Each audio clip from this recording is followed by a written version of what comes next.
नमस्कार बच्चों, मैं हेमादूत फिर से आप सभी का एक बार स्वागत करती हूँ संस्कृत के हमारे इस क्लास में।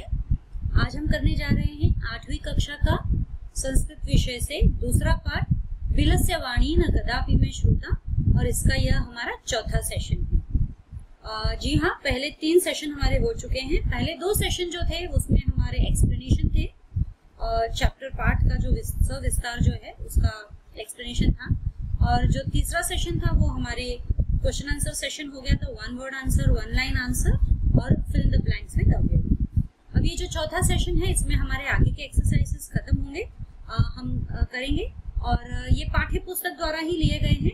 यदि आपके पास पाठ्य पुस्तक है तो आप उसमें भी इसे देख सकते हैं। जो हमारा अगला प्रश्न है, मंजूषातः अव्यय पदानि चित्वा रिक्त स्थानानि पूर्यत। मंजूषा यानी जो ब्रैकेट्स है, अव्यय पदानि, अव्यय दिए हुए हैं, और पद यानी वर्ड्स। ये जो वर्ड्स हैं ये सारे अव्यय है, और इन अव्ययों से ही आपको चूज करके, चित्वा यानी चूज करके, रिक्त स्थानानि यानी कि फिल इन द ब्लैंक्स, रिक्त स्थानानि फिल द ब्लैंक्स, पूर्यत, पूर्यत यानी फिल करना है। ये जो है एक स्टोरी है, मैं आपको बता दूं पहले ही।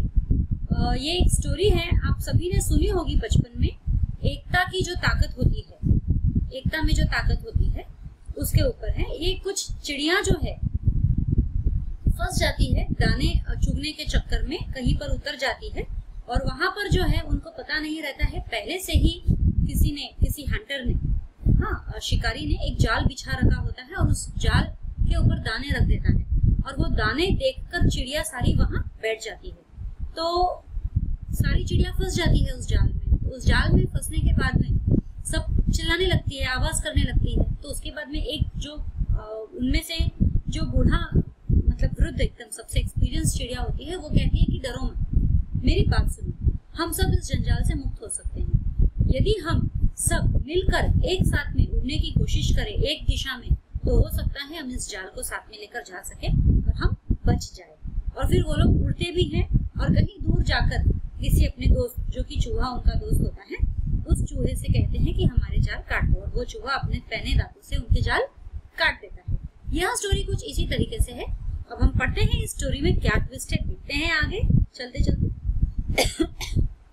सॉरी, इसमें पहले मैं वर्ड्स रीड कर लेती हूँ। सहसा, दूरे, क्रमशः, यदा, तदा, परंतु, यदि, तर्हि।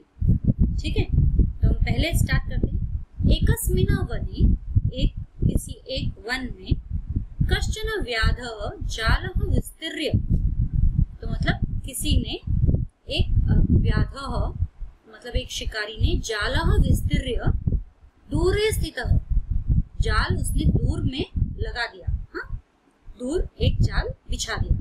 तदा आकाशे सपरिवार, तो उसी वक्त, तदा यानी तब, आकाशे सपरिवारः, एक आकाश से सपरिवार, एक कपोतराजः चित्रग्रीव निर्गतः। कपोतराज यानी कबूतर और उसकी फैमिली वहां पर आए। क्रमशः तंडुल कणा नामुपरि कपोताना लोभो जातः। तो क्रमशः, और वहां देखकर तंडुल यानी गेहूं, चावल गेहूं जो होते हैं, तो तंडुल जो है गेहूं होते हैं। कणा नामुपरि मतलब वो जो कण होते हैं, कणी होती है ना, कणी, टुकड़े वाले जो हम यूज करते हैं कबूतरों को दाना डालने के लिए, चिड़ियाओं को। तो वो जो कण है वहां देखकर कपोताना लोभ हो जाता है। वो कपोत जो है, वो परिवार को लोभ आया, लालच आया कि अरे यहाँ तो दाने हैं, क्यों ना हम यहीं पर बैठ जाए, दूर जाने के बजाय, खाना ढूंढने के लिए दूर जाने के बजाय हम यहीं पर बैठ जाए। परंतु राजा तत्र सहमता नासित, लेकिन उनका जो राजा था वह सहमत नहीं था कि हमें नहीं जाना चाहिए। तस्य युक्ति आसित तदि निर्जने वने कोपि मनुष्य नास्ति तर्हि कुतो वा तंडुल कणाना संभव। तो यानी उन्होंने क्या कहा कि यदि यहाँ आसपास में कोई इंसान नहीं दिखेंगे तो ही हम वो तंडुल के पास, उन कणों के पास जाएंगे। ठीक है, यदि निर्जने वने कोपी मनुष्य नास्ति, यानी इस जगह पर कोई मनुष्य हमें नहीं दिखा, तो ही तरही यानी तो ही, कुतो वा यानी हम सब वो वहां पर तंडुल कणाना संभव हो, वहां पर जाएंगे। आगे, यदा राज्य उपदेश मस्ती कृत्य ते नीचे आगता, तो राजा के उपदेश अनुसार वे सब नीचे आए। तदा जाले निपतिताः, और उस वक्त उस जाल में वे फंस गए। अतः उत्तम सहसा विदथित न क्रियाम, तो अब जो है सहसा विदथित न क्रियाम, अब वो कुछ भी नहीं कर पा रहे थे क्योंकि वो जाल में फंस चुके थे। तो ये यहीं पर आपका खत्म हो रहा है, इतने ही इसमें थे, तो यहाँ पे पूरी स्टोरी नहीं बताई है, लेकिन यहाँ पर आपको दिखाई दे रहा है इस चित्र में कि ये सब जाल लेकर उड़ रहे हैं, है ना, जाल लेकर उड़ रहे हैं कबूतर सारे, और ऊपर हमें हंटर दिखाई दे रहा है जो उनको देखता ही रह गया है। तो यहाँ पर पूरी स्टोरी नहीं दी गई है, आधी ही है, और आधी में ही हमने अव्यय पद भरे हैं। घटनाक्रमानुसार वाक्यानि लिखत, ये हमने चैप्टर पढ़ा है, चैप्टर के हिसाब से घटनाक्रम, इसमें हमने पहले चैप्टर में भी किया है घटनाक्रम, 7वीं कक्षा में ऐसा किया है, घटनाक्रम करना है।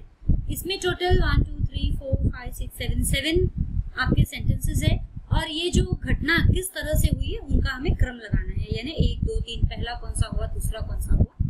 मैं पहले सारे पढ़ लेती हूँ तो आपको भी ध्यान आ जाएगा कि पहले क्या क्रिया हुई थी।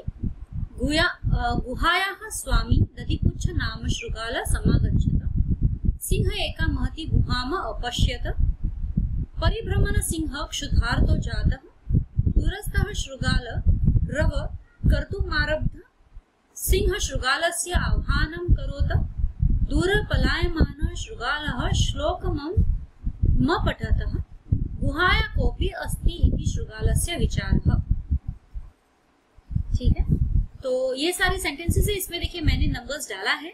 फर्स्ट जो है, परिभ्रमण करते करते सिंह जो है भूख से व्याकुल हो गया था, वो वाला सेंटेंस फर्स्ट है, ग वाला, परिभ्रमण सिंह क्षुधार्तो जातः, है ना। सेकंड जो है हमारा, सिंह एका महती गुहाम अपेक्षत, यानी शाम होते होते वह एक बड़ी गुफा के सामने आ गया, उसको वह बड़ी गुफा जो है दिखी। ठीक है, तीसरा जो है हमारा, गुहाया स्वामी दधिपुच्छ नाम शृगालः समागच्छत, फिर कुछ समय बाद जो उस गुहा का स्वामी था दधिपुच्छ, हाँ शृगाल नाम का, वह भी शृगाल जो था वह भी वहां आ गया। चौथा है, गुहाया कोऽपि अस्ति इति शृगालस्य विचार, तो शृगाल को ये विचार आया, तो कैसे विचार आया, उसने कुछ पद चिन्ह देखे थे वहां, इससे उसे विचार आया। तो गुहाया कोऽपि अस्ति, कि गुहा में कोई तो जरूर है, इति शृगालस्य विचार, यह विचार शृगाल के मन में आया। पांचवा जो है, दूरस्थ शृगाल रव कर्तुमारब्ध, तो शृगाल जो है पास नहीं गया गुफा के, वह दूर से ही देख रहा था और सोच रहा था, विचार कर रहा था। छठा जो है, सिंह शृगालस्य आह्वानं करोति, सिंह जो है शृगाल को आह्वान करता है, उसी के शृगाल के ही कहने पर वह जैसे, लेकिन उसे नहीं पता है कि शृगाल चाहता है कि वो आह्वान करे, लेकिन शृगाल के ही कहने पर वह आह्वान करता है। फिर आखिरी में अंत में जो है, दूरम पलायमान शृगालः श्लोकम पठत, यानी दूर भाग जाता है शृगाल और मनते जाते जाते श्लोक भी पठत करता है, और इस श्लोक के बारे में हमने पढ़ा भी था। तो ये था हमारे 7 जो है सेंटेंसेस, हमने ऑर्डर वाइज डाल दिया है। पहला जो है, परिभ्रमण सिंह क्षुधार्तो जाता, घूमते घूमते वह भूख से व्याकुल हो जाता है सिंह। दूसरा, सिंह एका महती गुहाम पश्यत, वह एक बड़े गुफा के सामने आ जाता है। तीसरा, गुहाया स्वामी दधिपुच्छ नाम शृगाल समागच्छत, यानी थोड़ी देर बाद में शृगाल जो एक दधिपुच्छ है, उसका नाम जो दधिपुच्छ है, वह भी गुफा के पास आ जाता है। चौथा जो है, गुहाया कोऽपि अस्ति इति शृगालस्य विचारः, कि गुहा में कोई ना कोई तो अवश्य होगा, यह सोचने लगा शृगाल। फिर पांचवा, दूरस्थ शृगाल रव कर्तुमारब्ध, दूर से ही वह देखने लगा और सोचने लगा कि मुझे क्या करना चाहिए।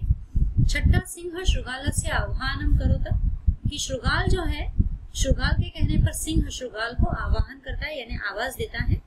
और आखिरी दूरम पलायमान श्रुगाल श्लोकम पठति, यानी दूर भाग जाता है श्रुगाल सिंह की आवाज सुनकर और जाते जाते एक श्लोक भी कहता है। वह श्लोक यदि आपको याद होता है तो मैं बता देती हूँ कि यदि हम सोच विचार करके हमारा कोई भी काम करते हैं तो हम हमेशा सुखी होते हैं, और यदि बिना सोच विचार के कोई काम करते हैं तो हम दुखी होते हैं। और इस गुफा में श्रुगाल को रहते रहते वह बूढ़ा हो गया, उम्र उसकी बीत गई, और फिर आज तक उसने किसी सिंह को या किसी गुफा को बोलते हुए नहीं सुना। आज पहली बार गुफा से आवाज आ रही है, गुफा उससे बात कर रही है। तो यह तो उसका एक प्लान था, चालाकी थी, जिससे वह समझ गया। तो ये हमारे आज का ये जो घटनाक्रम है ये हमारा यहाँ खत्म होता है। So what did we learn today?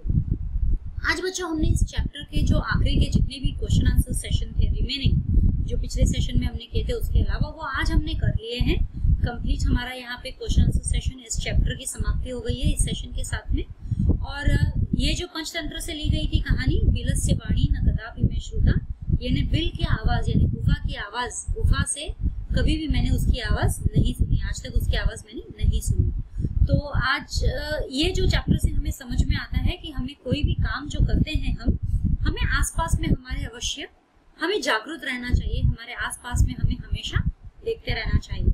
जैसे हमारी मुंबई पुलिस भी जो है या फिर कोई कहीं किसी भी स्थान की पुलिस जो है वो हमेशा यही कहती है कि हमें जागरूक रहना चाहिए। तो यह पशु पक्षी के माध्यम से पंचतंत्र में जो लिखी गई कहानियां हैं, विष्णु शर्मा द्वारा लिखी गई कहानियां हैं, इससे हमें काफी सीख मिलती है। तो सबसे बड़ी सीख तो हमें यही मिलती है कि हमें सोच विचार कर ही हमारा काम करना चाहिए, और बिना सोच विचार के अगर हम कोई काम करते हैं तो इससे हमारा नुकसान ही होगा।